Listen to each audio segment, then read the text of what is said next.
Phil Collins on stage for what is now being called the Led Zeppelin reunion. This is the one that a lot of people have been waiting for. Welcome to WatchMojo UK, and today we're counting down our picks for the times musical performances generated a ton of controversy. Guess who's back on the news? It's your favorite Republican hoods. It's your fella with the nigger shoes. Before we begin, we publish new content every day, so be sure to subscribe to our channel and ring the bell to get notified about our latest videos. Number 20, Oasis at Whiskey A Go Go.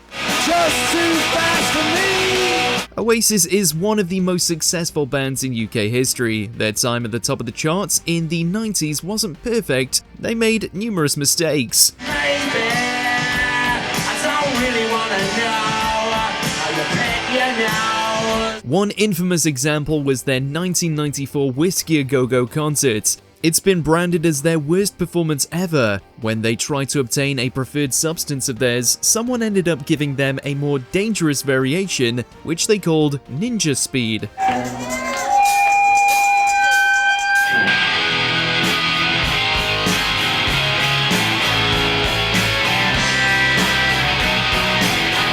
This led to a disastrous concert which saw Liam threaten a crowd surfer alongside spending most of the concert hardly playing.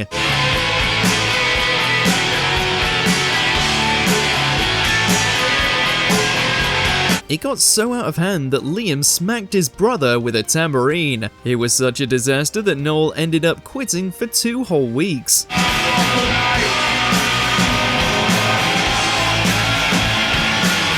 Number 19, Sleaford Mods tells crowd to F off. This post-punk duo has been around since 2007, and they're one of the more niche entries on our list. They aren't happy with their lack of popularity though, according to their 2024 Glastonbury performance. On stage, the vocalist complained about there being too many people at Glastonbury, but not enough at their show.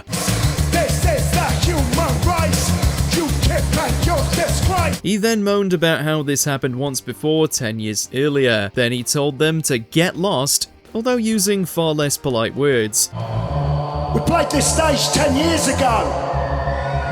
It's still the same. Glastonbury. Off. At least people online were excited about their sets, but clearly not enough to show their support in person. Number 18, The Pogues on Friday Night Live. Which song? What? Birmingham 6? Yeah. It's about, it was to try and get them out, you know.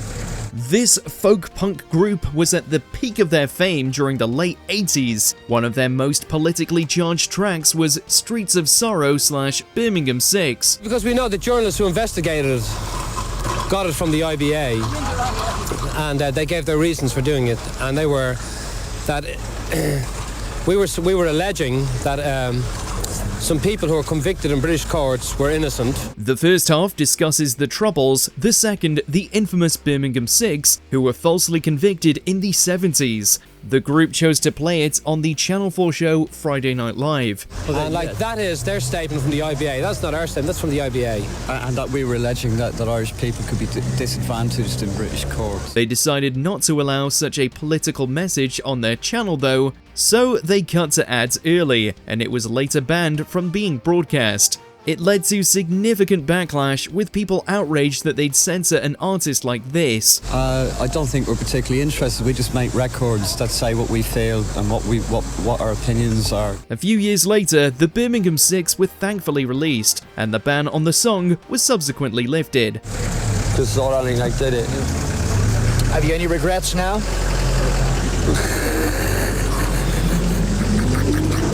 Number 17, Royal Blood.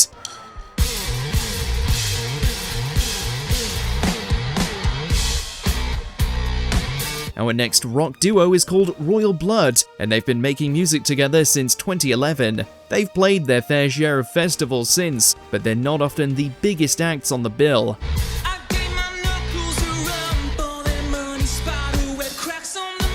Lead singer Mike Kerr became a bit of a diva about this at the BBC Radio 1 Big Weekend in 2023. Kerr said the crowd was pathetic, then got upset that they didn't know their songs very well. Many critics said getting angry at a crowd won't win them over. Instead, they should have maybe tried to put on an impressive show.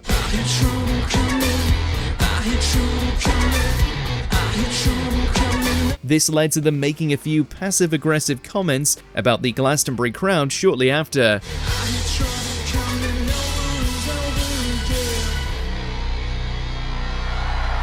Number 16, Rage Cut on BBC. As their name implies, Rage Against the Machine is a pretty rebellious bunch. They created the massive track Killing in the Name of. It's full of swear words, which the BBC asked them to cut out. After spending the first half of the song proclaiming that they won't do what they told them, they delivered on their promises.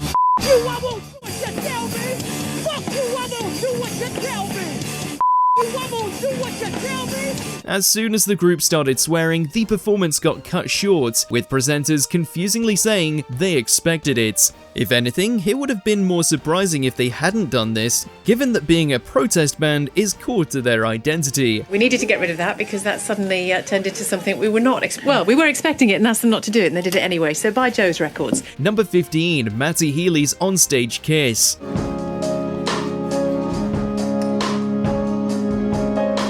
The lead singer of the 1975 has had a plethora of controversies across his career. One that generated criticism from all sides of the political spectrum was when he kissed his bandmate in Malaysia.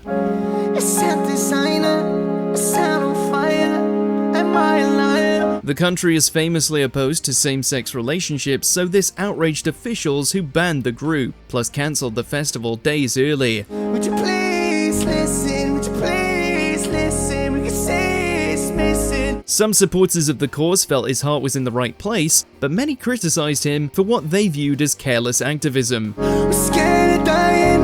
It's fine. People worried that it would only make things harder for LGBTQ+ artists in Malaysia, and that he should have put more thought into the stunt.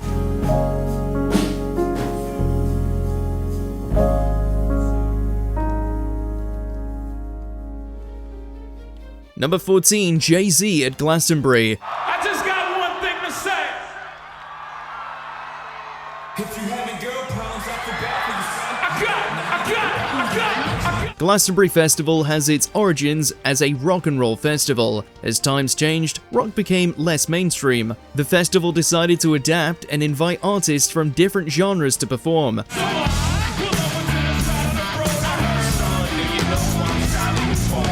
One of the earliest was rapper Jay-Z, who performed there in 2008, but it became massively controversial at the time. It even outraged Noel Gallagher, who said it was wrong to have hip-hop at Glastonbury.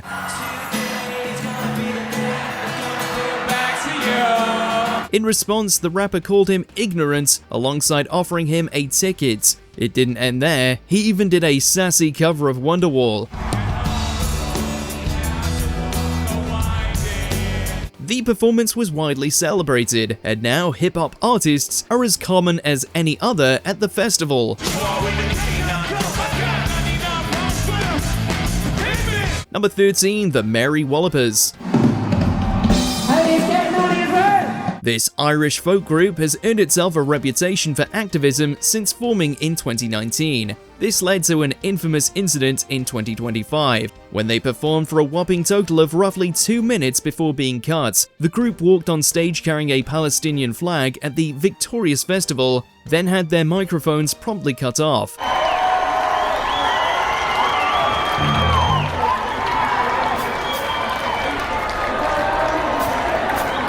Audience members began screaming for them to be allowed to play, but the venue would only let them play if they didn't bring the flags with them. For miles round Dundalk town, and when they hear the ring of they'll raise a hullabaloo. The group stubbornly refused, and in response, a bunch of bands similarly refused to play. We were told our gig would be cut if we flew a Palestinian flag. The scandal calmed down after the festival organizers apologized, then donated to charities providing aid for Palestinians.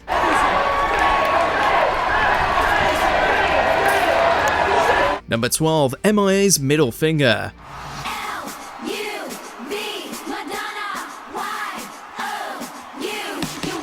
At the 2012 Super Bowl halftime show, British rapper M.I.A. played alongside Madonna. The latter pop star is way more famous, but M.I.A. ended up stealing the show. This is because she flipped off the camera halfway through the performance.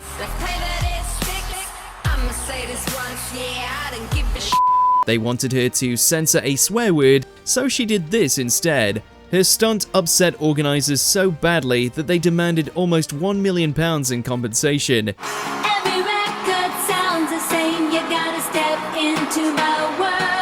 It's unclear how it ended. We know it was settled out of court, but the details are secret.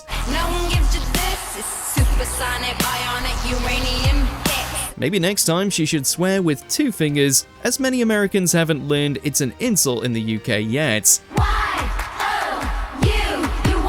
Number 11, Eric Clapton's political speech. What's all that? So they told us now, Eric Clapton's done a concert in Birmingham where he said he supports Enoch Powell. He thinks Powell should be the Prime Minister. The Rock Against Racism movement began in 1976, mainly as a response to comments made by Eric Clapton in the same year. The guitarist stated some fairly extreme opinions about immigration.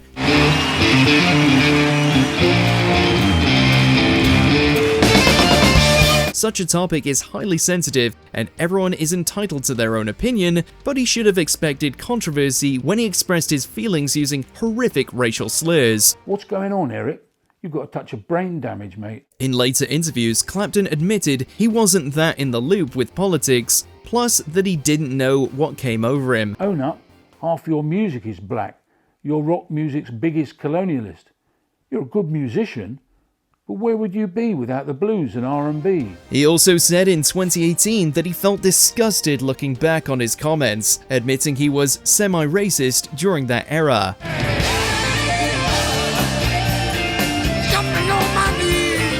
Number 10, The Sex Pistols' Boat Trip. We're better to celebrate the release of God Save the Queen than down the Thames and start playing outside the Houses of Parliament God Save the Queen and Anarchy in the UK on Jubilee Day. Shock value is what made this punk group so wildly famous. Their anti-monarchist single, God Save the Queen, generated tons of controversy, and then they fueled this fire even more with their Silver Jubilee boat party. Ever get the feeling you've been trapped?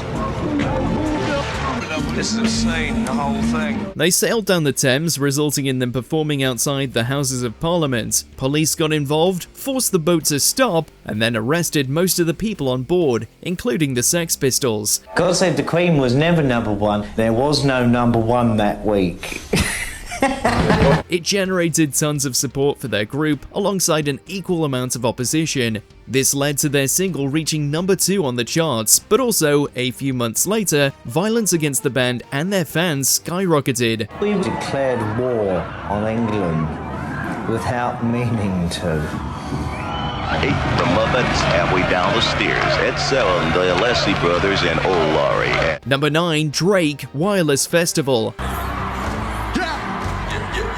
I want to see everybody go crazy. You ready? Canadian rapper Drake had a very public feud with Kendrick Lamar in 2024. This led to a significant shift in public perceptions of him. Roughly a year later, at Wireless 2025, Drake got a bit fed up performing and ended his set after 40 minutes. Are you ready, festival? Yeah. Let's do this. Okay. He was originally planned to have 2 sets that night, but one vanished without an explanation. Some fans said he appeared a bit unsettled, a noticeable change from his attitude on the 2 nights prior. Drake was even headlining the event, but didn't act like it, disappointing the majority of fans who turned up. Ready, I want to hear you. Okay. 3, 2, 1. Number 8, Electric Dylan. You liar! The idea of a musician sparking global outrage by playing an electric guitar is pretty alien in today's world. Back in 1965, Bob Dylan was easily one of folk's most famous figures. Then he released Bringing It All Back Home, an album that featured a rock band for half of it.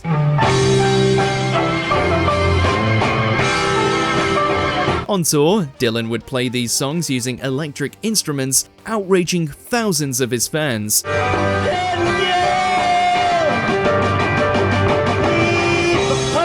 The height of this anger came during his UK tour, which resulted in one fan screaming "Judas" at Dylan in Manchester.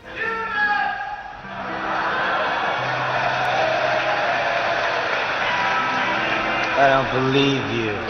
Now many people believe that in hindsight, this was when Dylan created his best albums, meaning these sets would have been a blast to watch, excluding the angry fans. Number 7, the KLF at the Brits. From London's Hammersmith Odeon, one of the greatest venues for live music over the past 60 years, the British record industry, in association with the Britannia Music Club, presents the Brit. In 1992, this angsty electronic group was invited to play at the Brit Awards. They collaborated with Extreme Noise Terror, resulting in an outrageously edgy show. And the KLF. They pulled machine guns out mid-set, then started firing blanks off the stage. It was pretty tame compared to their original plans, which included bringing out a dead sheep, pouring blood on the audience, and one member even considered chopping his hand off live. The KLF still brought the sheep despite changing the plan, so they brought it out for the after party. This is television freedom.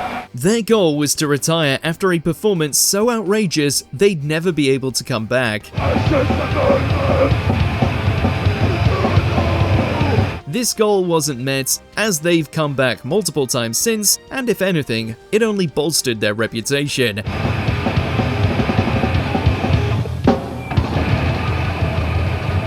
Number 6, Kanye at Glastonbury.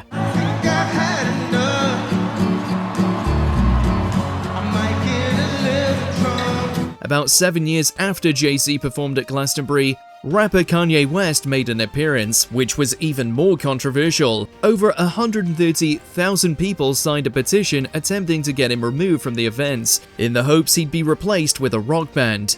And then, like most hip-hop gigs, after 45 minutes you're going,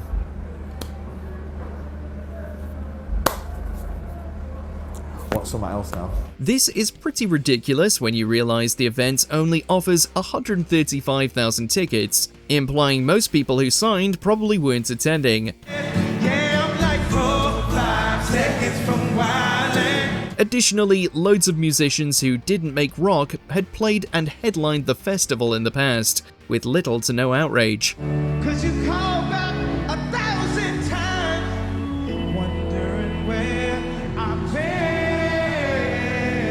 For instance, UB40, a reggae dub band, headlined the festival in the early 80s, and no one complained then.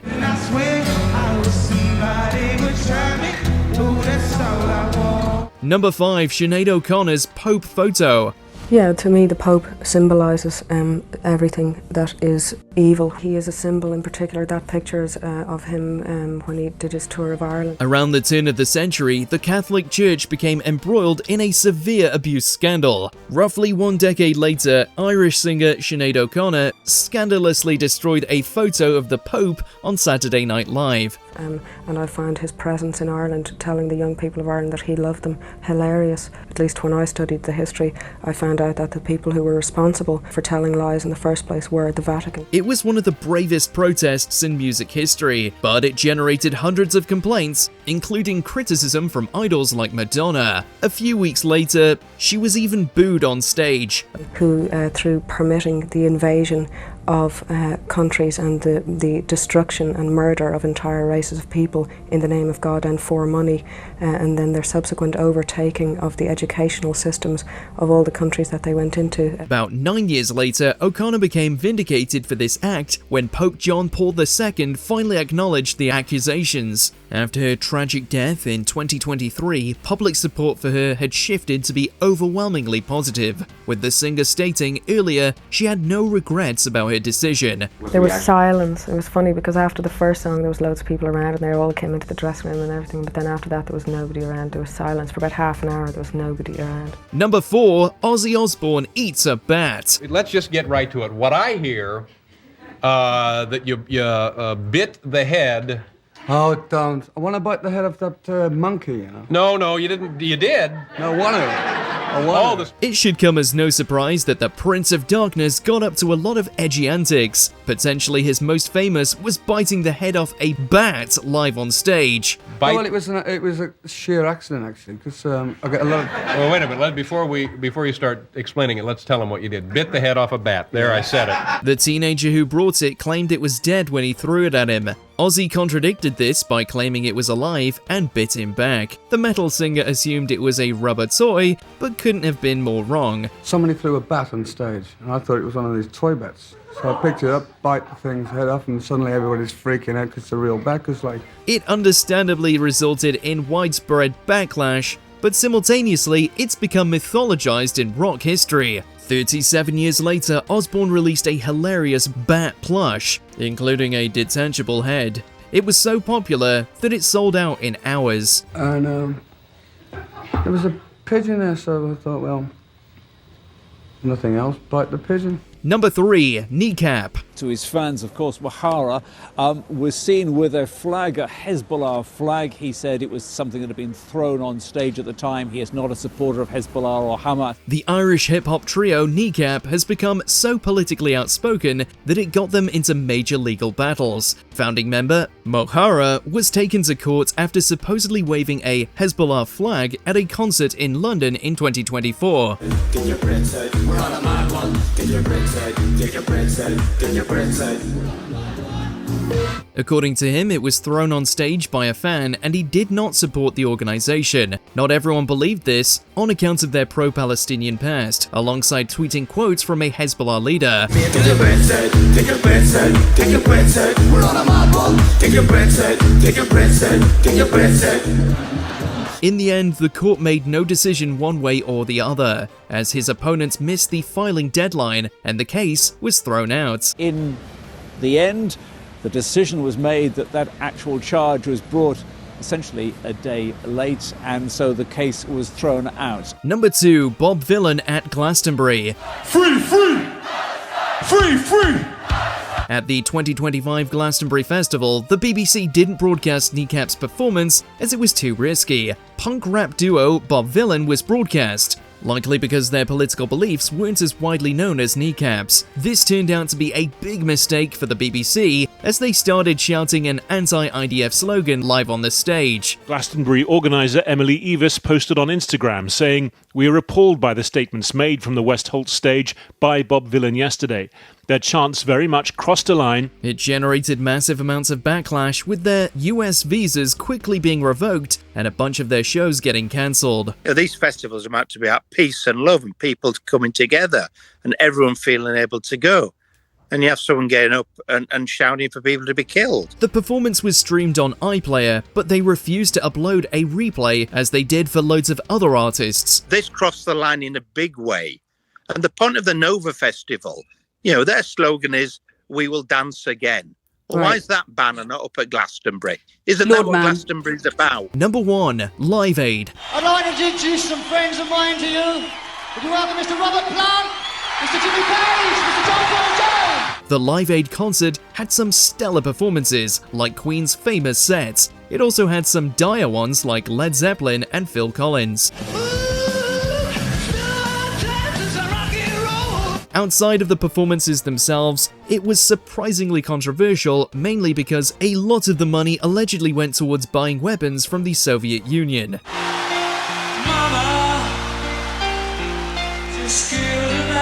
Médecins Sans Frontières mentioned this to organizer Bob Geldof multiple times, but he wasn't convinced. The funds raised were intended for famine relief, but apparently a lot of them went to the corrupt Ethiopian government.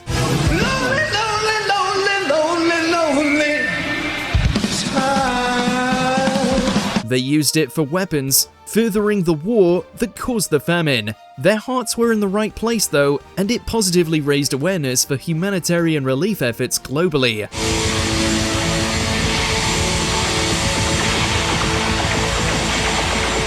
Were there any more scandalous performances we forgot to mention? Let us know in those comments below.